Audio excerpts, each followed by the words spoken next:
Welcome to Blizzard Fire. We hope this video helps fire up your solution. You start by drying and sizing the chicken so each piece cooks evenly. Moisture prevents adhesion. Once done, organize 3 stations. Season flour, beaten eggs, and breadcrumb mix. This keeps workflow fast. Make sure to season every layer. Salt in the flour, a touch in the egg, and herbs in the crumbs help flavor penetrate. Lightly press crumbs onto the wet surface so they stick. This creates a consistent crust that browns and seals in juices during cooking. You move methodically. Coat in flour, dip in egg, then press into breadcrumbs. This sequence builds adhesion. Once coated, let pieces rest 5 to 10 minutes on a wire rack so the layer sets. This reduces loss during frying or baking.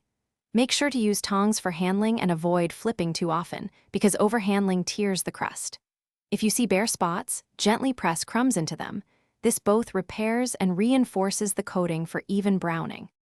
You cook according to method.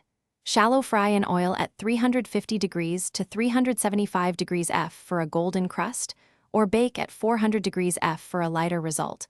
Always verify internal temperature reaches 165 degrees F.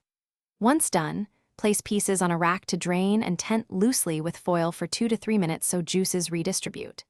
If crumbs flake off during cooking, stop, cool briefly, and re-dredge the affected.